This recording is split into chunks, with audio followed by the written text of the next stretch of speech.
श्री राधा श्री राधा राधा राधा श्री राधा राधा श्री राधा श्री राधा राधा राधा श्री राधा।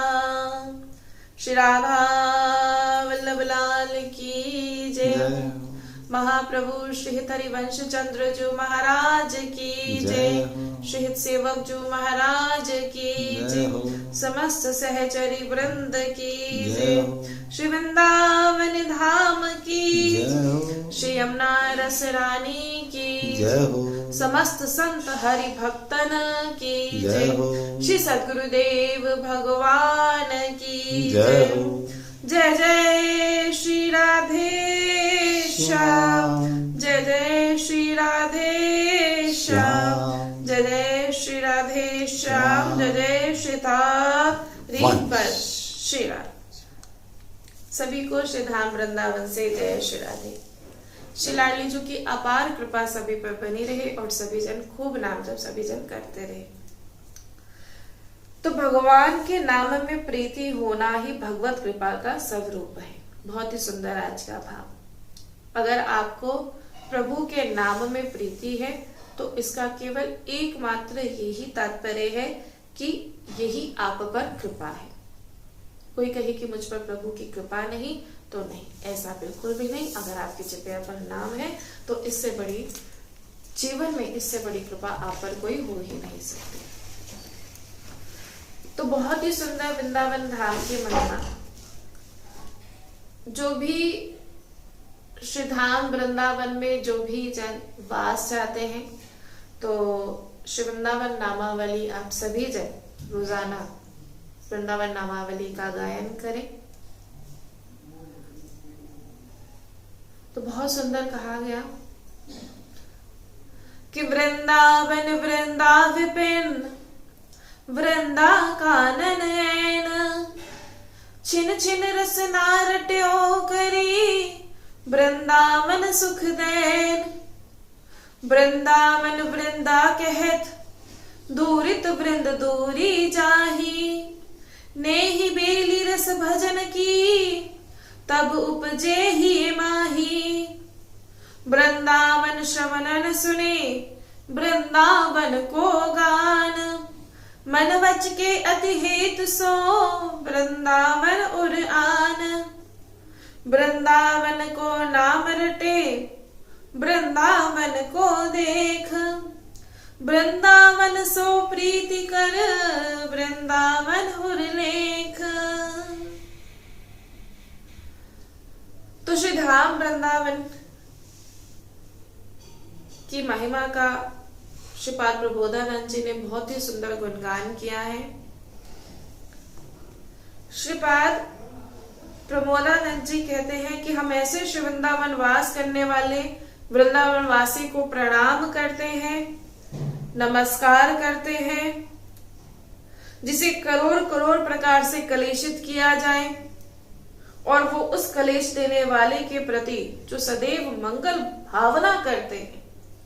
जो बहुत अपमान करता है उसे अपमान करने वाले को जो सम्मान की दृष्टि से देखता है, ये वृंदावन की रहनी है जो कि बताई गई है।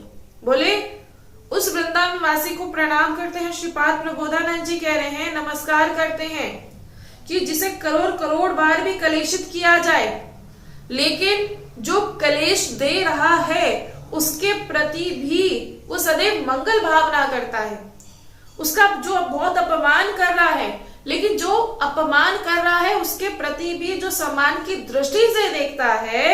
तो श्रीपाद प्रबोधानंद जी कहते हैं ऐसे वृंदावन वासी को हम प्रणाम करते हैं।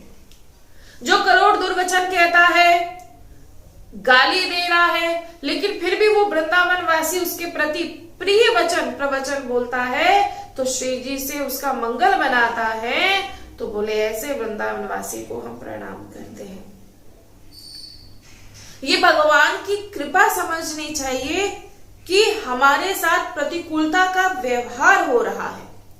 अतिशय प्रभु की कृपा है, श्री जी की बहुत बड़ी कृपा है।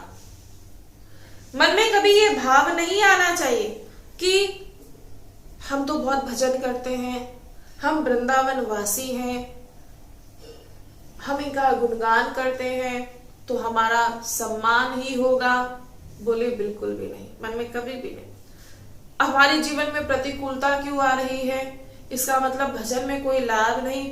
बोले बिल्कुल भी कभी ऐसा मत सोचिएगा।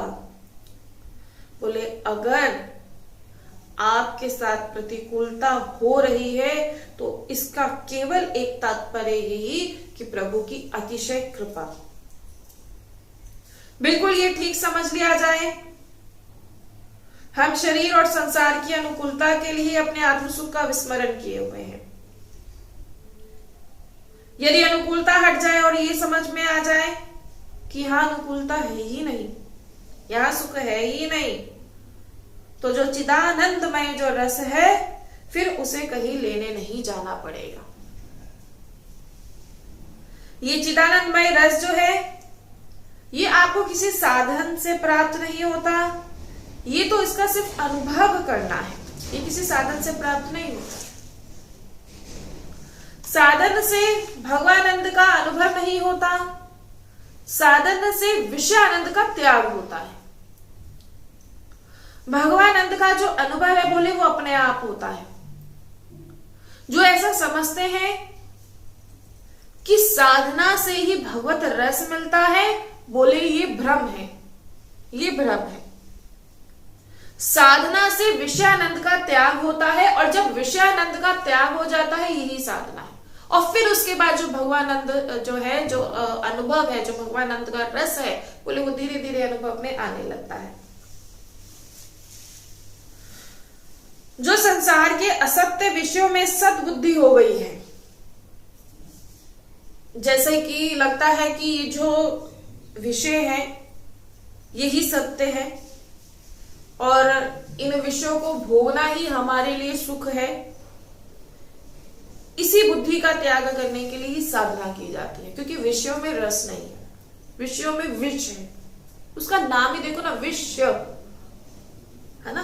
कोई बोले विषयों का, बहुत से जनों के मुख से सुना जाता है कि विषयों का भोगना ही सुख मिलता है, विषय भोगने से ही हमें सुख की प्राप्ति होती है। लेकिन जिसके नाम में ही विष है तो वो आपको कहाँ सुख दे सकता है, वो आपको कहाँ आनंद प्रदान कर सकता है? कहते बिल्कुल भी नहीं। और इसी बुद्धि का त्याग करने के लिए साधना की जाती है कि विषयों में नहीं है सुख। अरे जिसके नाम में विषय, वो तुम्हें कहां से सुख प्रदान कर सकता है? बिल्कुल नहीं कर सकता। अब जब आप साधना करें तो बोले तभी विवेक जब हुआ तब असत बुद्धि का त्याग हुआ और फिर हमें अनुभव में आने लगा कि सहज सुख राशि तो हमारे हृदय में स्फुरित हो रहे हैं। वो चाहे आप श्री कृष्ण रूप से लो, चाहे आत्मानंद रूप से लो, वो हृदय में स्फुरित हो रहे हैं। अब ये जो प्रतिकूलता है ये संसार का सहज में ही त्याग करा देते हैं। कोई देखो, जिस भी, अगर आपको, जब तक कोई व्यक्ति आपको प्रतिकूलता नहीं देता तब तक आप उसका त्याग नहीं करते। जब तक उससे अगर आपको कुछ सुख मिलता रहता है तो आप उसका संग करते हैं। लेकिन जैसे ही वहां से प्रतिकूलता मिली तो आप उसका बिल्कुल, आप उसकी शक्ल देखना पसंद नहीं करेंगे। ऐसा ही तो होता है। ठीक है, ऐसे ही बोले जब ये प्रतिकूलता ही आपको संसार का जो त्याग है ये सहज में करा देगा। इसलिए धन्य है, धन्य है कि जीवन में प्रतिकूलता आ रही है। कोई बोले नहीं ऐसा कैसे हो सकता है, ये क्या बात हुई, कि क्या प्रतिकूलता है? तो देखो कुंती जी का जब आप चरित्र श्रवण करते हैं, जब महाभारत का युद्ध हो गया, प्रभु ने पांडवों को उनका राज्यों ने वापस दिला दिया तो प्रभु द्वारका जाने लगे। उस समय कुंती जी आई और प्रभु के सामने खड़ी हो गई और उनके पीतांबर के छोर को पकड़कर अनेक नामों से उन्हें संबोधित करने लगी। हे वासुदेव, हे देवकी नंदन, हे नंद कुमार, कई नाम लेते हुए वो उन्हें पुकारने लगी और उनसे पूछा, लाला जा रहे हो? तो प्रभु ने कहा, हाँ बुआ जी हम जा रहे हैं। क्यों जा रहे हो? तो पूछा, उन्होंने कहा कि अब हमारी जरूरत क्या है? तो बोले आए क्यों थे? तो नंदनंदन बोले आप पर विपत्ति पड़ी तो बुआ जी हम आ गए। आप रोई थी, आपने उस जब आप रो रही थी तो बोले आपने करुणा हृदय से पुकारा था और मैं आपकी सहायता करने के लिए मैं आ गया था। अच्छा तो ठीक है, अब क्यों जा रहे हो? तो प्रभु बोले बुआ आपकी विपत्ति टल गई, अब मेरा यहाँ कोई कार्य नहीं, आपको सुख संपत्ति साम्राज्य की प्राप्ति हो गई, अब आप भोगो। कुंती जी ने अपना ऐसे आंचल फैलाया और याचना करने लगी। कहा वासुदेव मैं आपकी बुआ हूँ। बिल्कुल हाँ बुआ जी, इसमें क्या संदेह है, आप मेरी बुआ जी हो, इसमें कोई संदेह नहीं। तो बुआ कुंती ने कहा कि हे गोविंद, पीहर वालों से वरदान कुछ भी मांगने का बराबर हक रहता है। हाँ बिल्कुल, हाँ बुआ जी बिल्कुल हक रहता है, आप जो मांगना चाहे आप मांगिए, मैं आपकी आज्ञा का पालन करूंगा, आप जो आज्ञा करेंगे। अब बुआ कुंती ने जो वरदान मांगा वो वरदान मतलब सच में हमें नहीं लगता कि उसके बाद किसी ने कोई वरदान ऐसे मांगा होगा जो बुआ कुंती ने मांगा। भक्त जो बहुत ही बेड़ा भक्त होगा वो इस वरदान को प्रभु से मांग लेता है, लेकिन बहुत कम ऐसे जन होते हैं जो वरदान ये प्रभु से मांगते हैं। तो बोले क्या कहते हैं कि जन कहम कछु अदे नहीं मोरे, विपदा संतु न शश्व तत्र तत्र जगत गुरु, भवतो दर्शनम यत् स्यात् पूर्ण भव दर्शनम। कि हे नंद नंदन मुझे आप यही वरदान दो कि अगले जन्म पे भी मुझ पर विपत्ति पड़े। सब लोग सुख चाहते हैं और दुख कोई नहीं चाहता, लेकिन बोले एक भक्त की जो चाह होती है वो निराली होती है। हमारे ऊपर रोज विपत्ति आवे, क्षण क्षण पर विपत्ति आवे, पद पद पर विपत्ति आवे, यही वरदान दो, जीवन भर विपत्ति आवे। देखो सुनने में कितना, बोलने में भी कष्ट लगे किसी को कि प्रभु से क्या प्रार्थना कर रहे हैं कि हर समय मुझ पर विपत्ति आती रहे, क्या प्रार्थना कर रहे हैं, तो सुनकर भी बड़ा कष्ट आए। तो श्याम सुंदर बोले हाय बुआ जी आप ये क्या मांग रही हैं? अरे दुनिया विपत्ति से भागती है, छुटकारा पानी चाहती है और आप विपत्ति चाहती हैं। बोले ये कैसी विलक्षण बात है, ऐसा क्यों? बोले लाला कन्हैया सबके नियंता सर्वव्यापक प्रभु, मैंने विपत्ति और संपत्ति दोनों का अनुभव कर कर देख चुकी हूँ। मुझे अब ऐसा लगता है कि विपत्ति अधिक कल्याणकारी है। क्यों? भगवान जब तक विपत्ति थी तो मेरी आंखों के हरदम आप मेरे सामने रहते थे। जैसे ही अश्रु मेरी आंखों से बहता था तो आप अपने पीतांबर से मेरे आंसू को पोंछते थे और कहते थे कि घबराने की बात नहीं बुआ, धीरज रखो, कन्हैया तुम्हारे साथ है। हे भक्त भयहारी, आपकी अमृत वाणी सुन के ही मुझे परम आनंद की अनुभूति होती थी, इसीलिए मैं आज आपसे ये वरदान मांगती हूँ कि मुझे जब भी अगर जन्म मिले तो विपत्ति ही मिले, मुझे संपत्ति नहीं चाहिए, क्योंकि मैंने संपत्ति और विपत्ति दोनों को ही भोग कर देख लिया। इसलिए जो मेरे जो बहुत प्रिय है वो विपत्ति है ना।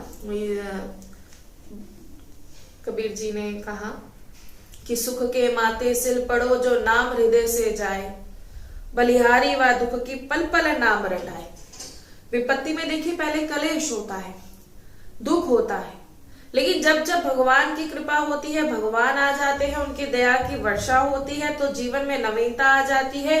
और इस संसार में जो जो अपमानित हुए, जो जो विपत्ति ग्रस्त हुए, वे अगर जगत की ओर ना दौड़कर जगदीश की ओर दौड़ लगाई होती तो उनकी बात बन गई होती। दुख में सुमरन सब करे, सुख में करे ना कोई, जो सुख में सुमरन करे तो दुख काहे को होए, है ना।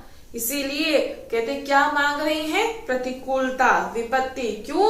क्योंकि वो जानती हैं कि विपत्ति में ही प्रभु का दर्शन मुझे प्राप्त हुआ, तो इसीलिए ये विपत्ति कभी मेरे जीवन से ना जाए। इसीलिए साधक जो है बोले देखो जो अनुकूलता है इससे संसार का राग बढ़ता है, और ये बिल्कुल सत्य है। अनुकूलता से आपका संसार का राग बढ़ेगा। जो ये शरीर अभी सुखों से लगा है, ये इंद्रिय सुखों में लगा है, उसका देह अभिमान पुष्ट पे पुष्ट होता चला जाता है। अब बोलते ना देह अभिमान नहीं जाता, सब कुछ छूट जाएगा, पर ये देह अभिमान है ना नहीं जाता। अभी भी कहीं ना कहीं प्रयास रहता है इस शरीर को सुंदर बनाने के लिए। ये देह अभिमान, ये मेरा, ये उसका, ये नहीं, ये ऐसा, ये देह अभिमान नहीं जाता। इसलिए बोले ये शरीर सुखों में लगा है ना, तो इसलिए पुष्ट पे पुष्ट हो रहा है। अब चाहे कोई वाणी में बहुत तेज हो, बहुत बुद्धि उसकी प्रवीण हो, बड़ी सुंदर वो कथा कह देता हो, बड़ा सुंदर सत्संग कर देता हो, लेकिन यदि कहीं शरीर के सुखों में उसे राग है, यदि शरीर के मान से उसे प्रियता है, यदि उसे यश आदि से प्रियता है, तो अभी भगवत कथा का उसे कोई फल नहीं मिला। अभी उसने भगवत कथा का रहस्य ही नहीं जाना। भगवत कथा का रहस्य है कि मोह का नाश हो जाना, यही भगवत कथा का रहस्य है। एकदम मोह का नाश हो जाना। कोई मेरा नहीं, सब मेरे प्रभु हैं, सब में मैं प्रभु हैं। और जिस दिन बोले ये मोह का नाश हो जाए, अगर अभी भी आपको मोह है, मोह कैसे नहीं है, ये मेरी संतान है, ये मेरा पति है, ये मेरे माता पिता है, ये मोह, कितना भी भजन कर लो, ये मोह अगर नहीं जा पा रहा है, तो बोले अभी आपने इस भगवत कथा का आपने रहस्य ही नहीं जाना, बिल्कुल नहीं जाना। नहीं तो हम सच बता रहे हैं, अगर आप भगवत कथा का रहस्य आप लोग जान जाओ ना, तो कोई अगर शरीर के माता पिता भी कोई उल्टी बात करे तो आपको कलेशित आप हो जाओगे। आपको मतलब मन ऐसा होगा कि ऐसी ये बात क्यों कर रहे हैं। नहीं तो होता ना कि माता पिता की बात सही लगती, बिल्कुल नहीं, आप गलत बात पे खड़े हो जाएंगे। ये बिल्कुल यही से कहते हैं मोह का नाश हो जाना। भैया सही मार्ग क्या है, ये भजन मार्ग है। आप हमें मत उलझाओ इस मार्ग पे, हमें नहीं उलझना, और यही मोह का नाश है। कह रहे मोह महामोह महेश विशाला राम कथा कालिका कराला। मोह कथा का नाश हो जाए, यही भगवत कथा का फल है। क्योंकि जब तक ये मोह बना हुआ है, तब तक भगवत कथा का रहस्य आप नहीं जान पाओगे। चाहे कितना भी कहते सुंदर सत्संग कर लो, चाहे कितनी भी कथा कर लो, कितना भी कर लो, ये नहीं जा पाएगा। कितना भी बोले नहीं जा पाता। इसलिए कहा जाता है, तो कहते हैं कि भैया प्रभु की जो कृपा है ना, वो यही कृपा है कि सब में मुझे आपका कोई किसी से मुझे राग ना हो, किसी से द्वेष ना हो, यही सच में प्रभु की कृपा है। बोले मोह क्या है, परिभाषा सुन लीजिए। मोह की परिभाषा क्या है, अगर लिखना हो तो लिख भी लीजिएगा। मोह की परिभाषा क्या है, जितना जगत में आपको विषय सुख दिखाई दे रहा है, हर व्यक्ति में, हर वस्तु, हर पदार्थ बोले श्री कृष्ण है। और जब तक आपको श्री कृष्ण दिखाई नहीं दे रहे, तब तक वो मोह है। बड़ा सुंदर बात कही है ना। परिभाषा मोह की जान जाइए, लिख लीजिए, लिख लोगे तो ज्यादा। कहते क्या है, दोबारा बोल रहे हैं कि जितना जगत में विषय सुख दिखाई दे रहा है, हर व्यक्ति में, हर वस्तु में, हर पदार्थ में, बोले वो श्री कृष्ण है। लेकिन जब तक आपको ये दिखाई नहीं दे रहा, बोले तब तक ये मोह है। जैसे हित हरिवंश प्रपंच विषय रस मोह के, जितना भी ये विषय प्रपंच रस आपको दिखाई दे रहा है, यदि हमें प्रभु दिखाई नहीं दे रहे हैं, कुछ है ही नहीं प्रभु के सिवा, बोले जब ऐसा भाव अगर आ जाए, तब आप समझिएगा अब मोह का नाश हो गया है। लेकिन कह देने से भैया हम तो सभी जगह से मुक्त है, हमें सच में हंसी आती। सच में जो कह रहा है ना मुक्त है, वो सच में बंधा हुआ है। जो कह रहा है कि मैं मुक्त हो गया हूं, मुझे किसी से वो नहीं, वो ही बंधा हुआ है। या यही बात जीवन में ध्यान रखना। आगे कहा जा रहा है, जब सर्वत्र श्री कृष्ण का दर्शन हो, एक एक वृत्ति कृष्णाकार हो जाए, तब आप समझ लेना कि मोह का नाश हो गया।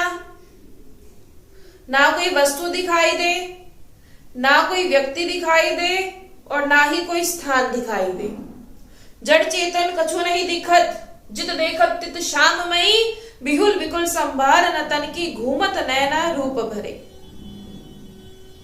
ये है मोहरहित होने का स्वरूप। मोहरहित हो गया है, उसका यही परिचय है कि एक एक वृत्ति कृष्णाकार।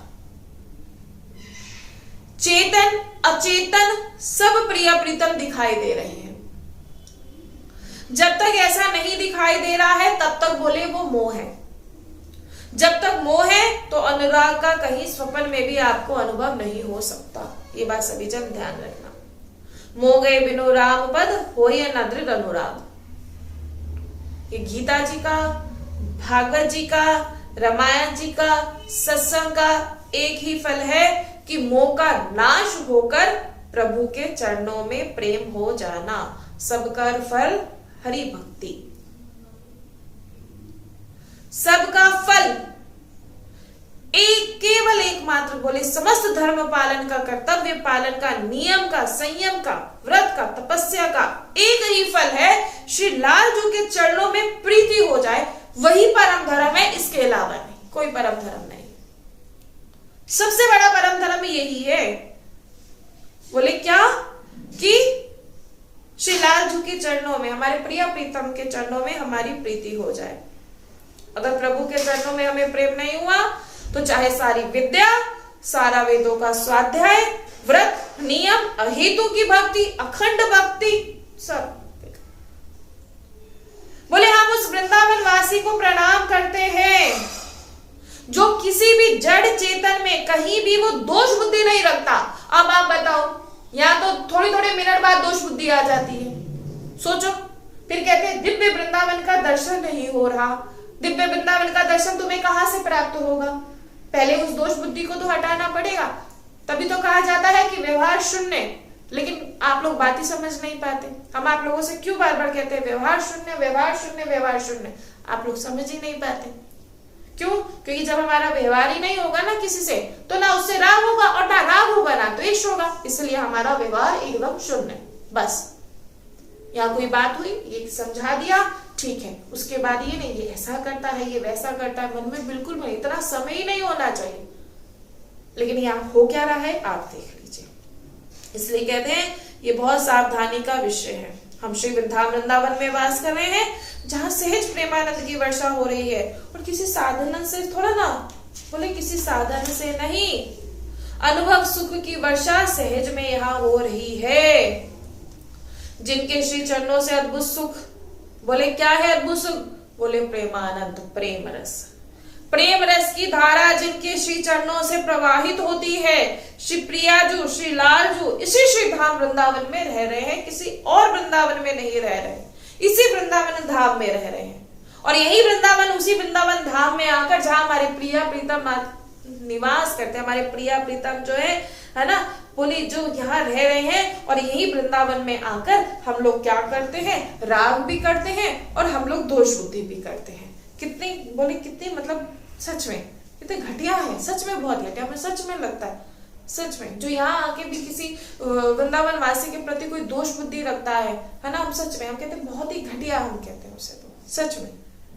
यहाँ प्रिया प्रीतम कितनी बार वृंदावन की महिमा श्रवण कर रहे हो। निज महल, बोले क्या है ये? निज महल है श्री धाम वृंदावन, ये निज महल। और यहाँ आकर भी हम लोग क्या कर रहे हैं?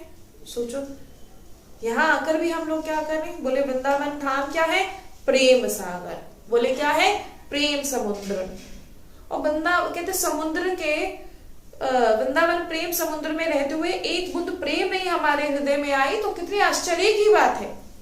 बोले हम तो वृंदावन वास नहीं करते। तुम वृंदावन वास नहीं करते, तुम वृंदावन आते तो हो, तुम वृंदावन की महिमा को श्रवण तो करते हो, और इतना श्रवण करने के बाद भी बोले अगर तुम्हारे हृदय में एक बूंद भी प्रेम की नहीं पड़ी तो बोले बहुत आश्चर्य की बात है। प्रेम समुद्र में रह रहे हो, प्रेम समुद्र श्री धाम वृंदावन में रहते हुए भी एक बिंदु मात्र का प्रेम नहीं है, तो कोई पूछे इसका कारण क्या है? तो कहीं ना कहीं हमारे अंदर अपराध है। पूछे ना क्यों नहीं हो पा रहा, तो बस वो जान जाए कहीं ना कहीं हमारे अंदर अपराध है, कहीं ना कहीं हमारे हृदय में वो अहम है।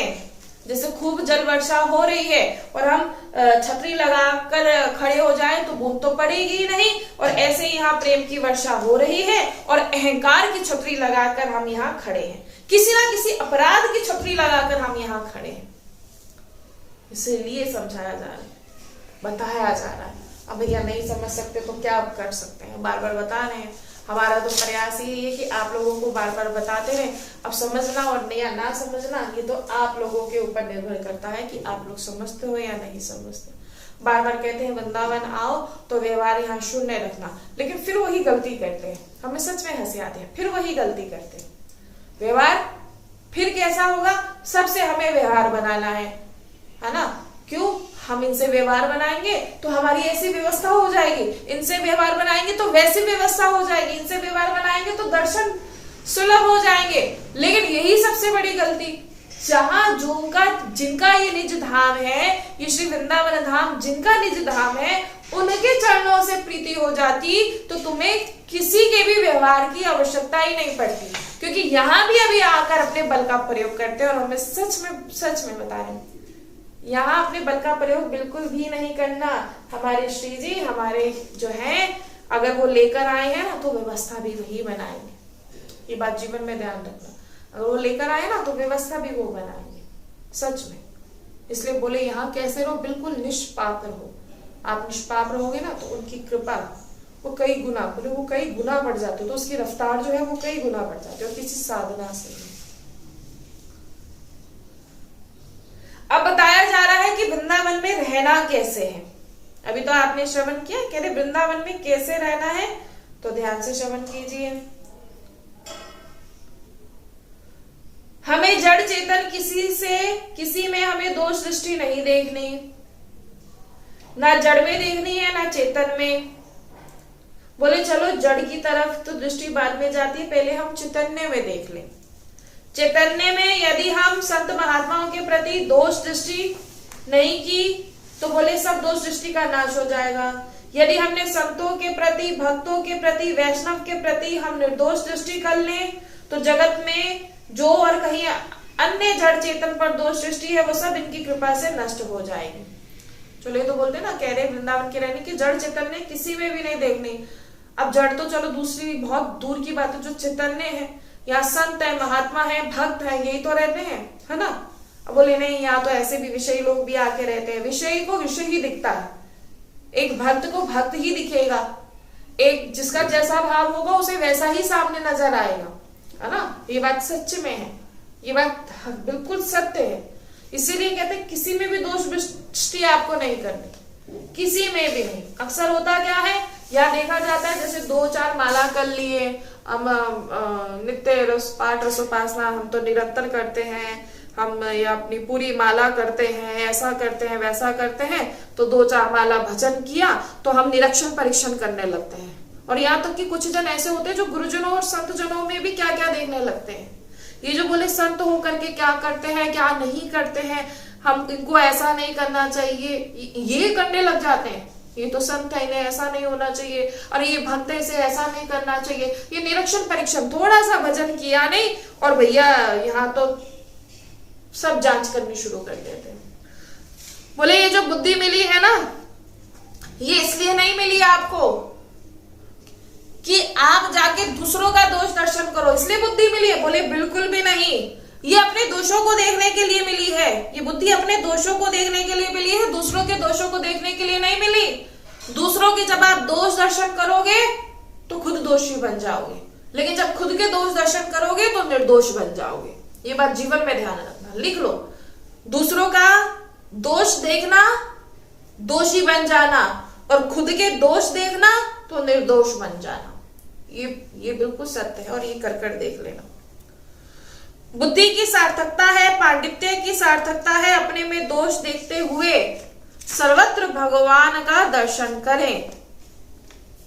दोष किसमें है? हमारे में है, सामने वाले में नहीं है।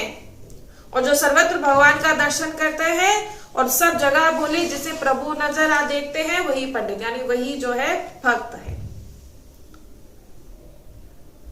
हमारे चित्त में इतने दोष हैं, ये हमको निरीक्षण करना चाहिए। और ये भी बात जीवन में ध्यान रखना चाहिए कि सामने केवल हमारे प्रभु हैं और दूसरा कोई भी नहीं। अगर वृंदावन वास का परम लाभ लेना है तो खुद को साधक मानो और सबको सिद्ध मानो, और अपने को अधम मानो, सबको इस स्वरूप मानो। अब ये कर सकते हो? बोले यही तो नहीं होता। है ना। अब यही तो कहते बोले यही तो नहीं होता, है ना। क्यों? क्योंकि हमें दूसरे का दोष नजर आता है, उसका गुण नजर आता है, सब नजर आता है, लेकिन सबसे बड़ी बात खुद क्या हो वो नजर नहीं आता। नहीं, खुद क्या हो वो नजर नहीं आता। ये निरीक्षण परीक्षण करते रहते हो, अपने पर करो ना। अगर हम कहते इतनी बुद्धि है, खुद पर अपनी बुद्धि लगाओ। नहीं, दूसरों को जांचते रहेंगे, खुद को लगाओ। हमने तो इनके हाथ में माला नहीं देखी, इनके हाथ में नाम जब काउंटर नहीं देखा, ऐसा नहीं देखा, वैसा नहीं देखा सच में। और जो ये यहाँ आकर इतनी ऐसी गलतियां करते हैं ना, सच में बोले उन्हें पता है कब उन्हें मतलब एक समय ऐसा आता फिर वो बताने योग्य ही नहीं रहते, है ना। जैसे जब शरीर छोड़ा मार्ग में जा रहे हैं, देख रहे हैं, अरे देखो ये कैसे निकुंज के रास्ते में जा रहे हैं और हम क्यों दूसरे रास्ते पर जा रहे हैं, क्योंकि तुमने अपनी बुद्धि का प्रयोग किया।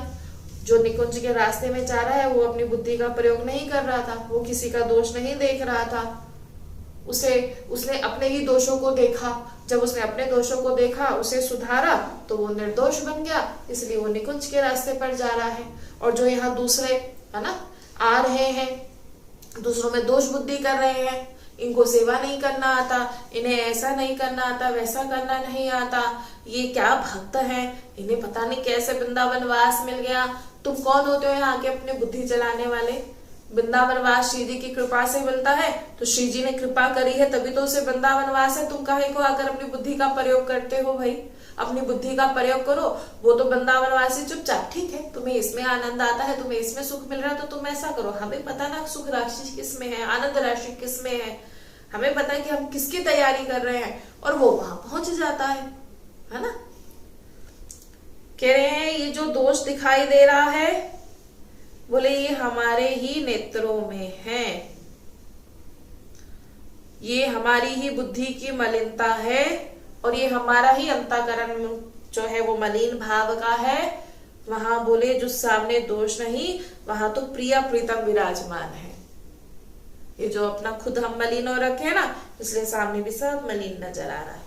खुद का दोष है ना, चोर को कहते ना, एक चोर को सामने चोरी नजर आता है ये बात बिल्कुल सत्य है। श्रीपाद प्रबोधानंद जी कह रहे हैं हम उस वृंदावन वासी को प्रणाम करते हैं जो किसी पर भी दोष दृष्टि नहीं करता, क्योंकि ये दोष दर्शन भजन में बहुत बड़ा बाधक है। मतलब जागृत की तो बात जाने दो, सपने में भी पराये दोषों को नहीं देखता है। और बोले हम लोग क्या करते हैं, सपने की तो बात जाने दो, जागृत में बैठ के हम पंचायत करते हैं। सपने की तो बात जाने दो, इस बात की कौन सा क्या है, कैसा है, और इसी से कहते हैं हमारा जो अंतःकरण है वो मलिन हो जाता है और हमारी भजन में जो रुचि है वो नहीं रह जाती है। और ध्यान रखना, जब तक हृदय में नाम का रस नहीं आएगा, तो बोले सभी जन ध्यान रखना, जब तक नाम का रस नहीं आएगा तब तक ये काम, क्रोध और ये जो लोभ है ना आदि से आप बोले बच नहीं सकते। ये बात सभी जन ध्यान रखना, सभी जन ध्यान रखना, बोले आप बच नहीं सकते।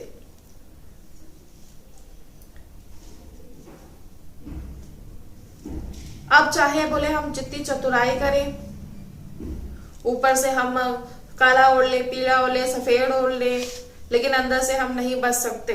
बाहरी प्रक्रिया नहीं है, बोले भीतर की है। बोले कितना भी ओढ़ लो, सफेद ओढ़ो, काला ओढ़ो, पीला ओढ़ो, भगवा ओढ़ो, कुछ भी ओढ़ो, लेकिन अगर तुम भीतर से नहीं बच सकते, भीतर से बचने के लिए केवल एकमात्र जो बताया जा रहा है कि सब में अपने प्रभु का दर्शन।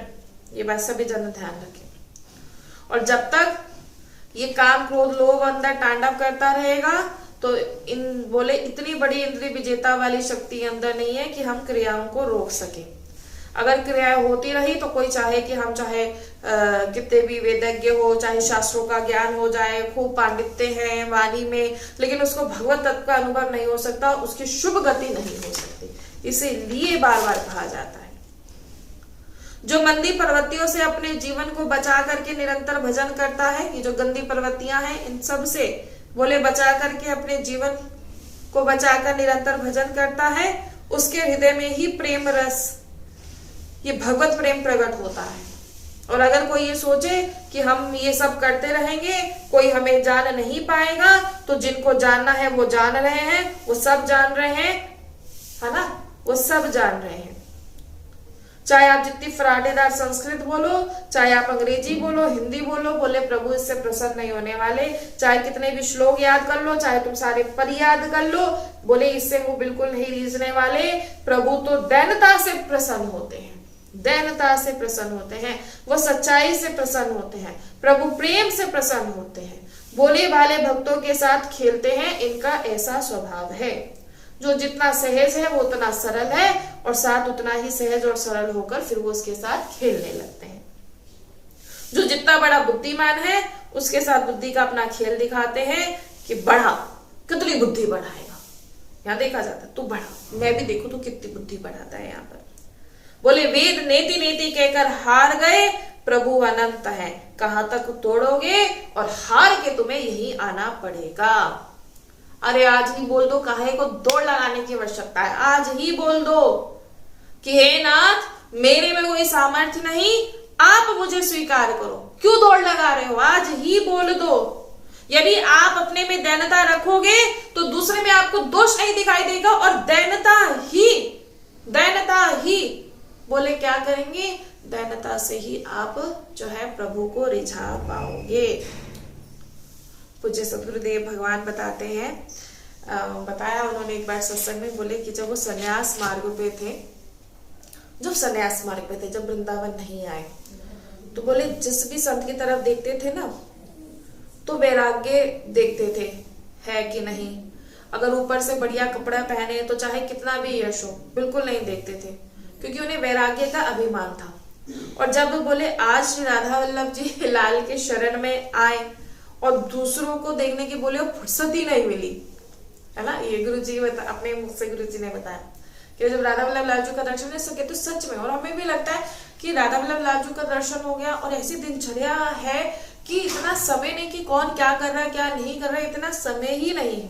गुरुदेव ने बताया कि जो इतना कूड़ा करकट बोले इतना अंदर जमा था ना, बोले हम झाड़ू नहीं लगा पा रहे थे, और दूसरे की आंगन की तरफ इतनी गंदगी देख रहे हैं, और बोले गंदगी खुद की तरफ है, क्योंकि जब तक हमें कहीं दोष दिखाई देता है ना, तब तक वो गुण नहीं आया, क्योंकि जिस गुण से प्रभु रीझते हैं, और जब वो गुण आएगा तो आपको गुण दिखाई नहीं देगा। ये ऐसा प्रभाव है, ये भगवत आश्चर्य का ऐसा प्रभाव है।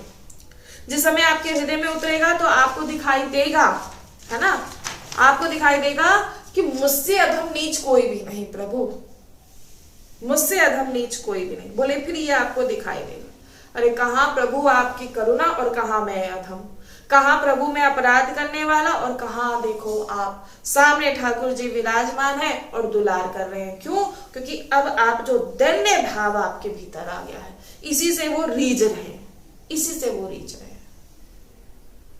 और बहुत ही सुंदर ये सत्संग जो हम लोगों को मिला, और हमारे तो कहते हैं कि सच में बड़ा दुर्भाग्य है उस जीव का जो सत्संग श्रवण करने के बाद भी अपने मन की स्थिति को नहीं बदल पा रहा।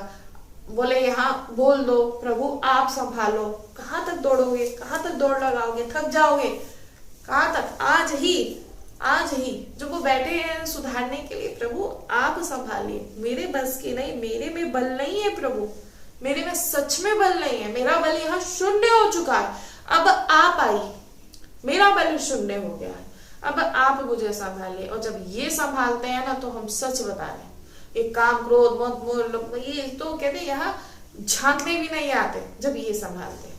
अभी प्रयास क्या किया जा रहा है, दूसरे के आंगन में झाड़ू लगाई जा रही है। पहले अपना आंगन देखो, अपना आंगन देखो, अपना आंगन साफ करो, दूसरे के आंगन में तो बाद में झाड़ू लगाना, पहले अपने आंगन पे झाड़ू लगा लो। और यहाँ यही प्रयास किया जा रहा है। और बोले जिस दिन ये भगवत कृपा का स्वरूप, जो भगवत कृपा का प्रभाव आप पर आ जाएगा, आप रोगे, आप बोलोगे मुझसा नीच कोई नहीं, मुझसा अपराधी कोई नहीं, कहाँ आपकी करुणा, कहाँ मैं, कहाँ आपने मुझे वृंदावन वास दिया, कहाँ मैं, आप रोगे। और ऐसा भाव जो रखता है साथ प्रभु की अपार कृपा उस पर होती है। तो बहुत ही सुंदर सत्संग, और इस सत्संग को नियमित रूप से सभी जन श्रवण किया करो, ये हमारी आप सभी से प्रार्थना है। बड़ा ही सुंदर सत्संग। श्री राधा वल्लभ लाल की। राधा राधा राधा राधा राधा